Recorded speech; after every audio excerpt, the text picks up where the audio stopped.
Hello and welcome to another exciting episode of the Super Breakdown. Today we're going to look at the RGZ-95 ReZEL, piloted by Riddy Marcinus. The ReZEL's okay. I think the ReZEL has some cool options to it. I'm not a huge fan of the ReZEL. When it came to unlocking Captain Bright as a navigator, the question came down to using the ReZEL or the Delta Plus. And if you've watched the Delta Plus Super Breakdown, you'll know that I chose the Delta Plus. Because I really like the Delta Plus. And it was by unlocking Captain Bright with it, getting it to level 15 to be able to do that, that I wound up turning around on how much I liked it, because I love it now. The ReZEL has some nice mix-ups. Most of what it has is pretty basic. For its cost, it's not bad, by any stretch of the imagination. But if you watch the Jesta Super Breakdown, you'll know that the fact that it doesn't have a dedicated stun is really unfortunate, especially with how powerful that beam is. It can be hard to land because it doesn't have a dedicated stun. If you have a striker that has a dedicated stun, that beam becomes much easier to land. And I think that's almost required with the ReZEL. Either a striker or somebody else that has a stun to be able to really capitalize on what it can do. It does pretty decent damage with its options.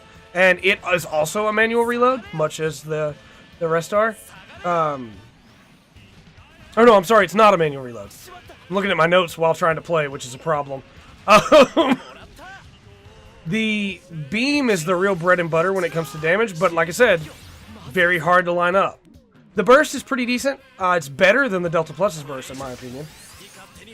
It's a nice little melee combo that we whiffed completely on there. That will lead into a damage. Nice little damaging attack. But where you really want to be hitting is with that beam. The biggest issue I have with that beam, though, is that it downs early. You don't finish the beam before it downs. And so, I'm sure it's designed, because you can free move it, that you're supposed to attack other units with it at the same time. But it is not super easy to do. And I just don't really like it that much.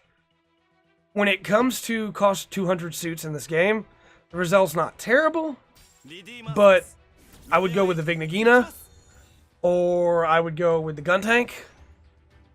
There's just other 200s, like the Hyzak, that I think are better options when it comes to that. If you like the ReZEL and you want to use it, go ahead, by all means. But should you use the ReZEL? Honestly, I don't think so. I don't think it brings enough unique to the table to really be worth it. What it does bring is pretty cool and pretty useful. But its most damaging attack knocks its opponent away before it's able to finish the attack, which in my opinion is a problem. The only real saving grace for it, in my opinion, is that the beam rifle doesn't just reload, it regenerates over time. Like, you can get another shot back if you're not moving, which is pretty nice if you're going to be using a lot of the beam rifle itself. But why would you use the beam rifle when you have... I mean, you should still use it, but why would you focus on it when you have so many other options at your disposal? So, all told, I think the ReZEL is great if you want a 200 that's pretty quick and has some options.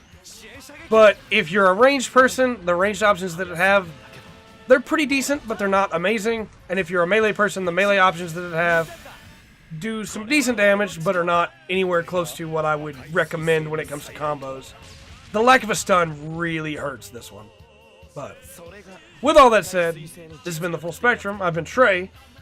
Remember to always enjoy the full spectrum that the ReZEL has to offer.